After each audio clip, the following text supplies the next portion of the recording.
নজর রাখবো পরবর্তী সংবাদে। কথায় আছে বাঙালিরা খাদ্য রসিক, আর এই খাদ্যের তালিকায় যদি একটু সুগন্ধি লেবু হয় তাহলে কিন্তু আর কোনো কথাই হয় না। কিন্তু বর্তমানে এবার লেবু চাষিরা এক প্রকার বিশাল ক্ষতির সম্মুখীন। এবছর গ্রীষ্মের প্রখর দাবদাহে বর্ষার দেখা নেই, একেবারেই নেই বললেই চলে।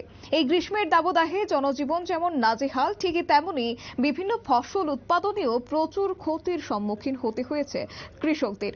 তবে তেলিয়ামুড়া শহরের হাওয়াইবাড়ি এলাকার একাংশ পরিবার অর্থ উপার্জনের একমাত্র পদ্ধতি আর সেটা হচ্ছে লেবু চাষ। এবং হাওয়াইবাড়ি এলাকায় লেবু সারা রাজ্য সহ বহিরাজ্যের বাজারগুলিতে বেশ সুনাম রয়েছে।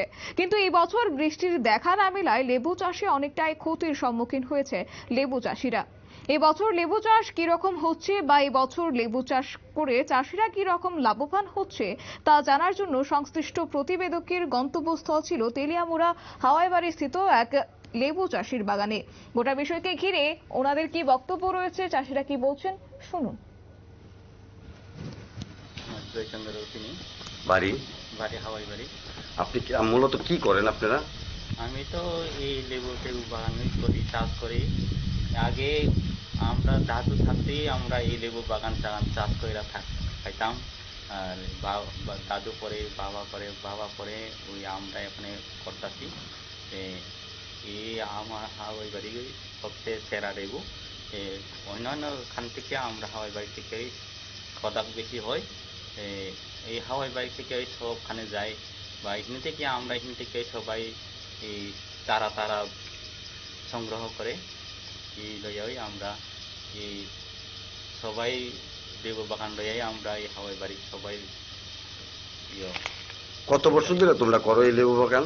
লেবু বাগান তো এমনিতে তো আমি যা আমার থেকে আমি করতেছি, তো আমি এখন 15 বছর চলে। এই থেকে আরো আগে দাদু হেরা তো করতেছি, ওই আমরা শুধু থাকতে দেখে আইতাছি। তারপরে এখানে আমরা করি। আমি যা করে থেকে আমরা 15-20 বছর এই মনে হয়ে যাইতাছি। কেমন হয়েছে এবার লেবু ফলন? অন্যান্য বছর থেকে এবার তো বৃষ্টি নাই, ফলনটাই এবার একটু কম। তবু আছে মোটামুটি, আমরা তবু সংসারটা চলি ই দিয়ে টুকটাক। কিন্তু সামনের বার তো অনেক আমরা ফল পাইতাম, কিন্তু এবার একটু কম পাই। কত করে বেচো লেবু বাজারে? এখানে তো আমরা তো পাইকারি বেচে, পাইকারি সবজি আলে। এখানে তো আমরা এমন লেবু হলে আমরা 4 টাকা 7-8 টাকা এমন আমরা পাই। কোনানে বেচো? আমরা এখানে লোকেরই পাইকার আছে, পাইকার কাছে সবজি আলে। আমরা তো খুচরা বেশি না, সবাই পাইকার কাছেই দেই। আপনারা শুনলেন চাষিদের বক্তব্য। তবে এবছর বৃষ্টি না হওয়ার কারণে লেবুর আকারও ছোট আকার হওয়ায় অন্যান্য বছরের তুলনায় এবছর অনেকটাই কম মূল্যে লেবু পাইকারি ব্যবসায়ীদের কাছে বিক্রি করছেন ওনারা, যার ফলশ্রুতিতে অন্যান্য বছরের তুলনায় এই বছর লেবু চাষ করে তেমন লাভের মুখ দেখতে পাননি লেবু চাষিরা। নিয়ে নিচ্ছে ছোট একটি বিজ্ঞাপন বিরতি, সঙ্গে থাকুন।